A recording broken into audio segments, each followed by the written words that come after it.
With virtually no time left for human reaction, the USS Carney's Sea Whiz system responded on its own, and it did not miss. At 0300 local time in the Red Sea on December 16, 2023, the night felt quiet. But aboard the USS Carney, the crew was already fully alert and battle-tested.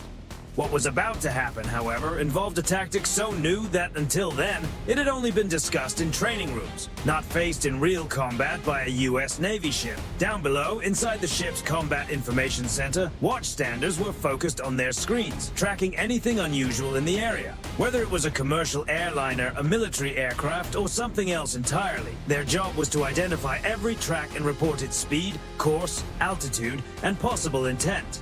Then, in the middle of this otherwise routine watch, a single radar return appeared. Moments later, more followed. But something was off. Because of the conflict in the region, many aircraft were avoiding the area completely, and these radar contacts were not following any recognized commercial flight path. As the watchstanders studied the tracks, they tried to determine exactly what they were seeing. Was it an airliner, a military aircraft, a helicopter? To find out, one of them began checking the transponder information, cycling through the available modes and codes. Normally, that process would reveal valuable clues. Instead, what appeared on the screen was deeply concerning. Nothing. No matter how many times he refreshed the inputs or switched through the modes, the results stayed the same. Every field was blank, and worse, the tracks were still closing in. That was a serious warning sign. Every civilian and military aircraft carries a transponder that broadcasts information through specific modes, each serving a different purpose. Mode 1 is used for military identification and country origin. Mode 2 identifies a military aircraft's tail number.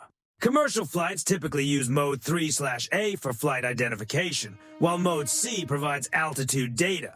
The codes paired with these modes also carry meaning. For example, if an aircraft squawks 7700 on Mode 3/A, that signals a general in-flight emergency. But when a contact produces a strong radar return while showing none of that information, the situation changes immediately. The moment the watch team realized the inbound tracks had no modes and no codes at all, one conclusion became unavoidable. Something serious was unfolding. At roughly 100 knots, the contacts were too slow to be missiles. They could have been helicopters, but to confirm that, the crew needed more than radar alone. That is where one of the ship's key systems came into play. Mounted along the ship's side is a system called the SLQ-32. In practical terms, it serves as the Carney's electronic eyes and ears when it comes to detecting and identifying radar emissions. Whether the object is a ship, aircraft, missile, or helicopter, it is usually transmitting something. The SLQ-32 scans frequencies in the 2 to 18 gigahertz range at distances beyond 200 nautical miles, comparing what it detects against a mission library containing the signatures of thousands of known systems. In a normal situation, that makes identification much easier. If spy radar tracks an aircraft at long range and the SLQ-32 detects radar emissions matching a known platform, while the target also broadcasts military codes, the crew has a positive identification. But that is not what happened here. These contacts were not broadcasting any codes. They were not emitting detectable radar signals, and they were maneuvering unpredictably in a large formation. That pointed to only one likely answer: a drone swarm. Once it became clear that the Carney was facing a coordinated drone attack, the ship's tactical action officer had to make a decision fast. Time was running out. The drones had remained hard to detect because of their extremely small radar cross-section, about 0.01 square meters, combined with a flight profile just 10 feet above the water until they were only 15 miles away. At that range, the first Shahed drone could reach the ship in less than 7 minutes. Even with a warhead of only around 100 pounds, that was still enough to seriously damage vulnerable radar and communication systems mounted high on the ship's mast, potentially forcing the destroyer out of action in a critical area of operations. That could not be allowed to happen, because the drones were approaching from multiple directions. The TAO chose to engage the largest cluster first before turning to the smaller threats. The biggest group, 8 drones, was approaching from bearing 090 relative just off the starboard side. The chosen response was the missile seen launching from the vertical cell, the Standard Missile 2 or SM-2.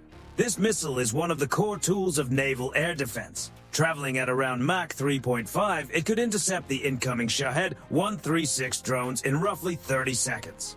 At first glance, using a missile worth around $2 million against relatively inexpensive drones may seem excessive, but tactically it made sense. Individually, each drone had a very small radar signature, but when multiple drones flew together in a tight formation, their combined radar cross-section became much easier for the SM-2 to track.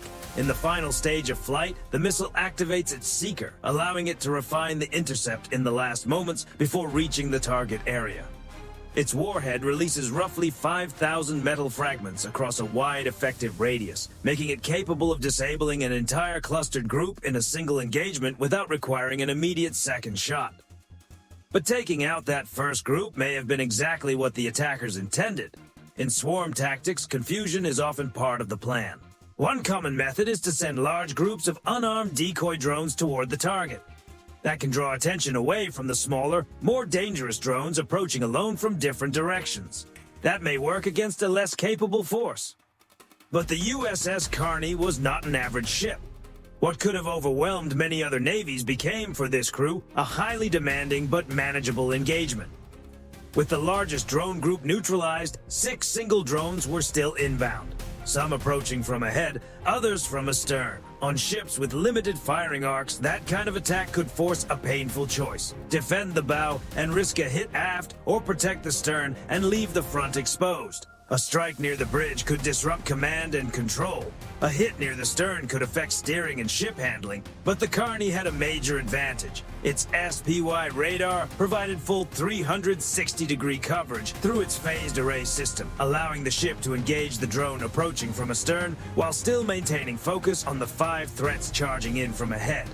And that capability relied on another weapon, the RIM-162 Evolved Sea Sparrow missile. Destroyers like the Carney carry these missiles in quad packs, meaning 4 missiles fit inside a single vertical launch cell. With a speed of Mach 4 almost immediately after launch, the ESSM is designed as a point defense weapon, effective at shorter ranges of about 27 nautical miles. Unlike the SM-2, the ESSM has a feature that makes it especially effective against fast-moving targets at close range: homing all the way. Using this method, the ship can illuminate the target the moment the missile leaves the launcher. That means the missile wastes no time orienting itself after launch. As soon as it clears the ship, it turns directly toward the threat. And in this case, it worked exactly as intended. While the Carney continued facing forward toward the 5 drones closing in from ahead, a single missile roared out of one of the aft VLS cells toward the contact approaching from astern. Because the Shahed drones had no onboard operator who could manually steer them away, the incoming drone simply stayed on its pre-programmed route and continued toward the ship without any evasive movement. Not that it would have mattered much. The missile executed a brutal terminal maneuver from above and eliminated the target almost instantly. But even with that success, the danger was far from over. 5 more drones were still racing toward the Carney, now only about 5 miles off the bow. Fortunately, they were flying directly into the engagement zone of another powerful system. See that large artillery-style cannon mounted at the front of the ship?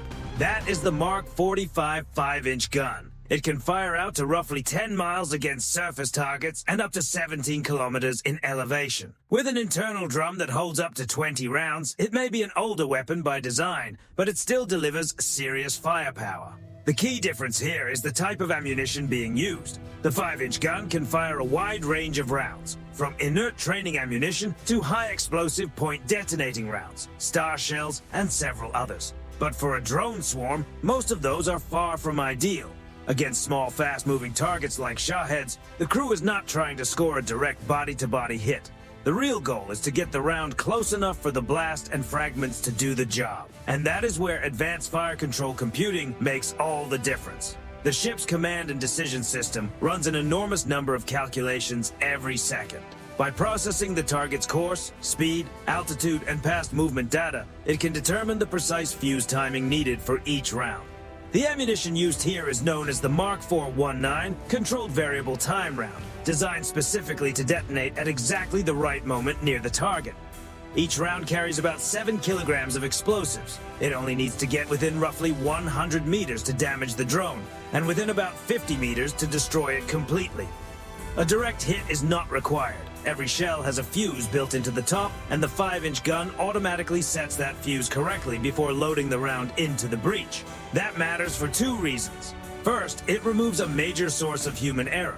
Second, it makes the entire process much faster, because nobody has to stop, measure, double-check, and manually adjust each fuse before loading.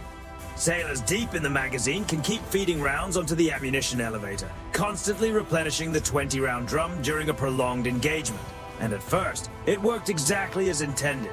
When General Quarters was sounded at the beginning of the attack, the gunners' mates had to move fast. The gun had not been preloaded for this type of fight, so they urgently offloaded the high-explosive rounds and replaced them with CVT rounds as quickly as possible. Once the gun was fully loaded, the tactical action officer gave the order to fire when the drones closed to about 5 miles from the ship. Within moments, the Carney sent 5 CVT rounds toward the incoming targets. On the night vision feed from the 5-inch mount, the crew could see dark bursts in the sky and debris dropping into the water.